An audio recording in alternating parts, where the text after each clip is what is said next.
Health Unit, Dr. Alex Summers. Also happy to have the members of the media along this afternoon, and we do have a few questions in the queue. Most of them are to tell us that we're live, so if you have questions about COVID-19, we really would welcome those.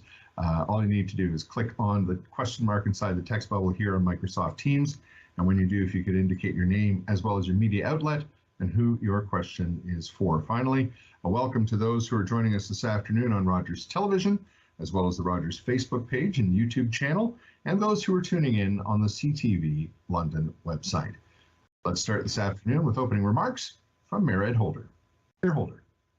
Well, thanks, Dan. Good afternoon, everyone. In our last meeting, I spoke about Ukraine and Putin's aggression towards that democracy. And I think we've all seen over the last several days what's happened since that time. I think this will be one of the most dramatic things that will happen globally in decades and decades, which is why we all need to pay attention. So at this stage, I'm simply going to ask listeners to pray for the people of Ukraine and whatever tools are necessary to have the Russian army and military get out of Ukraine. It's just an absolute tragedy. And look, it's only been a few days since most of our remaining restrictions were lifted, and I'm pleased to report, as of now, so far, so good. It's encouraging and uplifting, to see so many people slowly but surely start to enjoy the kinds of activities we've gone without for so long. And I really hope that over the next coming days and weeks, that comfort level will continue to grow. Look, I know that some will take longer to feel comfortable than others, to feel at ease even in crowded settings and environments. But after everything we've been through over the last couple of years, that's absolutely understandable. And it's also important to remember, though, how far we've come over these last 2 years. It's not the same pandemic as what we were dealing with in March 2020. Because as you know, we have vaccines, we have better treatments, and we know exponentially more about how this virus is transmitted and how to protect yourself and your loved ones. That knowledge should give us confidence, even if it's somewhat slow to manifest. And I hope as things begin returning to normal, or what would you call it, near normal, that you're able to visit a business or a restaurant you haven't set foot in a while, or perhaps never set foot there. And I hope you're able to watch a game or a concert at Bud Gardens, or take in a performance at the Grand Theatre, or many of our musical and cultural venues across the city. In speaking most recently to Aeolian Hall, I know that Clark Bryant has a number of very, very exciting acts coming forward, and invite you to consider that as well. The ability, though, to do these things, or as I would say, to live with the virus, as many have said, it's not akin to waving the white flag. It's not an admission of defeat or giving up. In fact, it's quite the opposite. It's actually cause for celebration. It's a collective reward and recognition for all of the hard work, the collective sacrifices that have gotten us to this point. And I truly believe that despite all the hardships, that we are going to look back on this time in our lives, and it will be viewed as one of society's most remarkable and significant accomplishments. So celebrate your contributions to that accomplishment. You're allowed to enjoy the spoils of all that you've worked for. Please continue to stay safe, but at the same time, get out. You're allowed to have fun. Take advantage of all that London has to offer, and please support local licensed businesses like never before. Well, that's all I've got for the moment. I'll turn that over to you now, Dr. Summers, please. Thank you, Mayor Holder, and good afternoon, everyone. Thanks for joining us. The Health Unit is reporting 67 additional COVID-19 cases today, and no additional COVID-19 related deaths reported today. This brings our total COVID-19 case count since the beginning of the pandemic to nearly 32,000. A number that, as I've indicated before, is still an underrepresentation of the total number of cases in our region due to limited testing, certainly in the last 2 months. Ontario this past week moved into the reopening exit strategy with the removal of capacity limits in all public settings, as well as the removal of the direction to utilize the vaccine passport. However, we are still dealing with a pandemic, albeit a different one. There continues to be a substantial risk of exposure to COVID-19 in our community. And as things reopen and as people return to their activities, that risk will increase. However, we still have tools in our toolbox which can help us protect ourselves and our families against COVID-19 and reduce transmission in our community. And you've heard me talk of these before, but they're worth a repeat.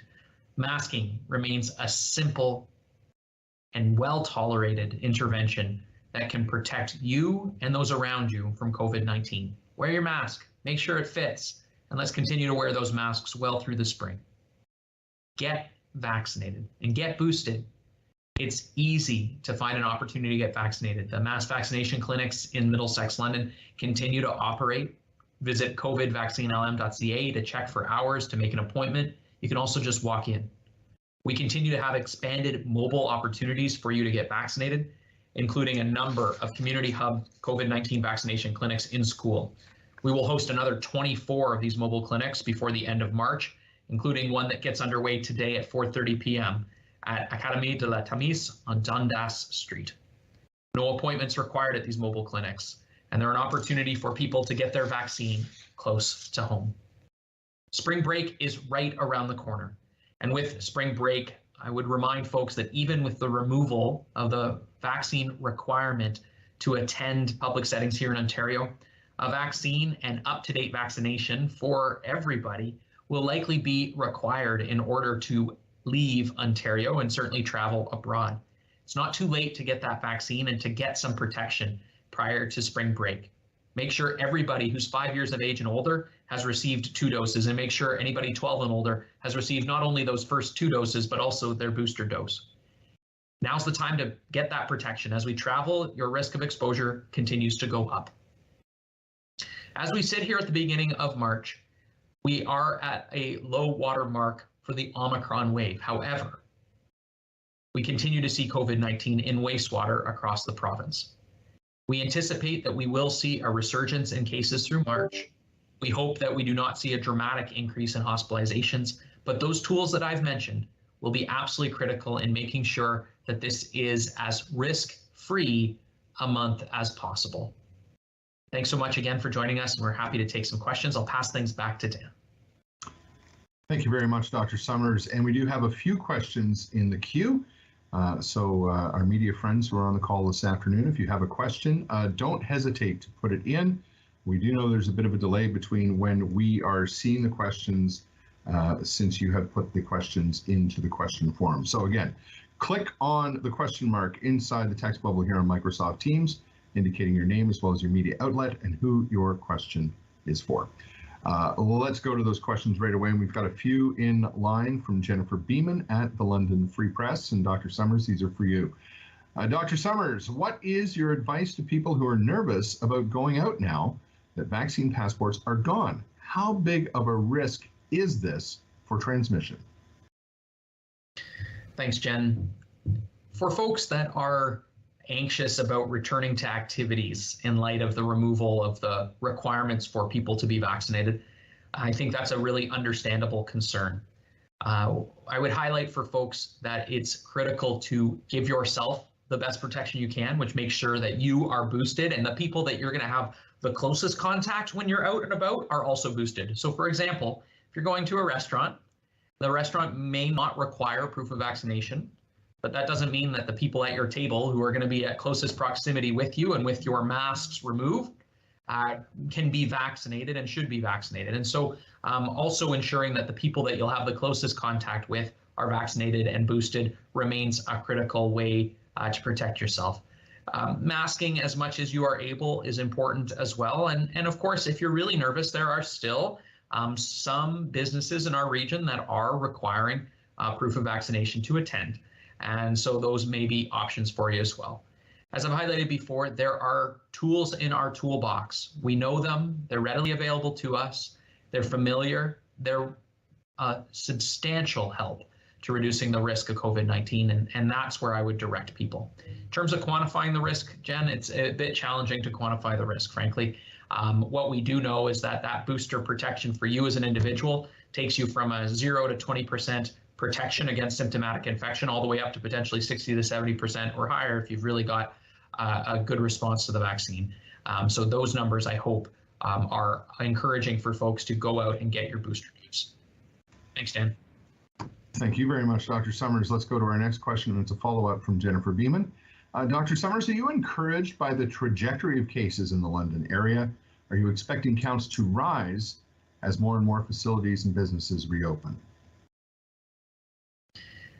Thanks for that question, Jen. I obviously am very encouraged by any downward trajectory in COVID-19 cases. I do anticipate that cases could rise.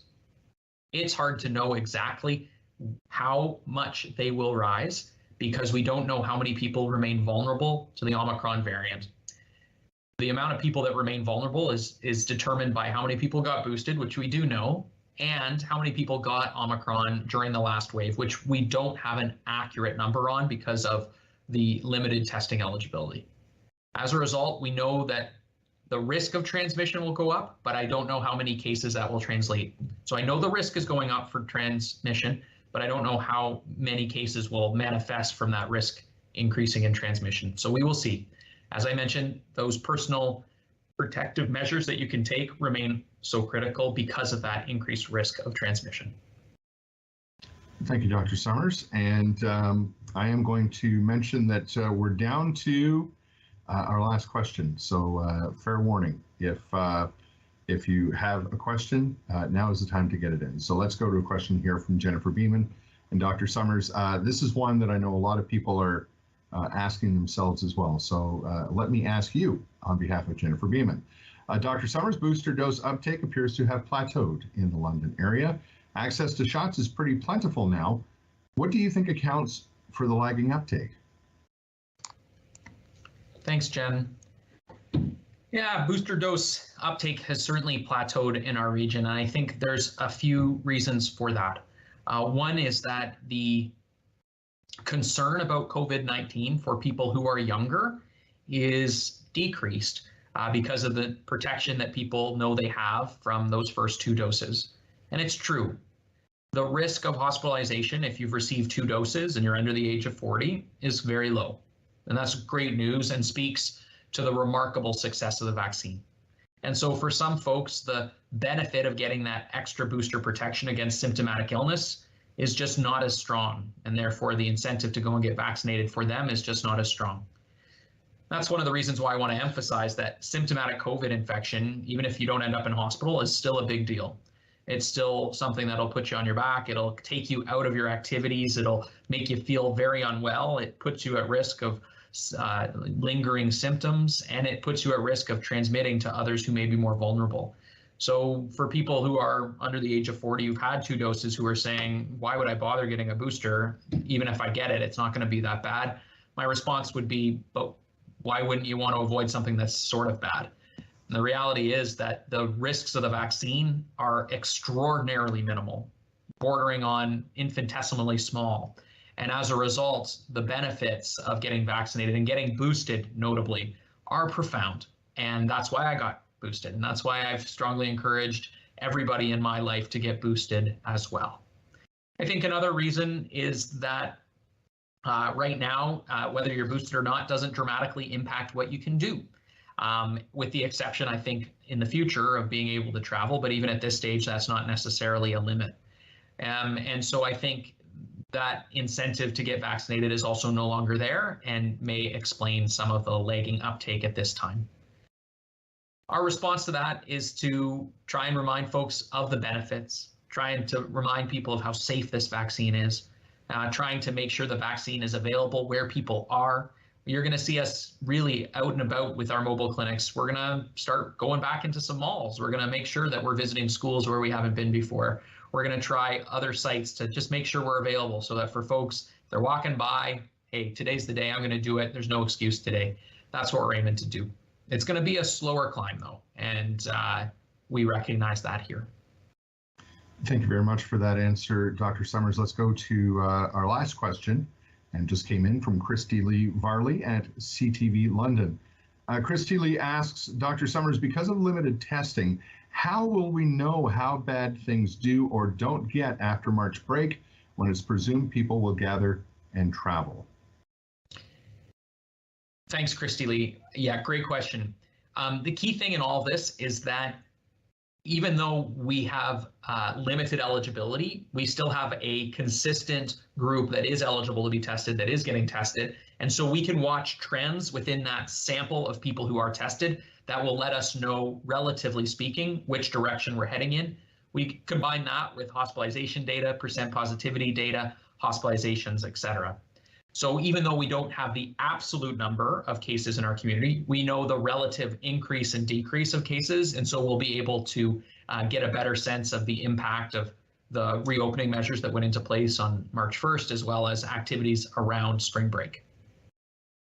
Thank you very much. And we did get a final question just come in under the wire, and it was Jennifer Beeman asking for a little bit of clarification, Dr. Summers, after your last answer.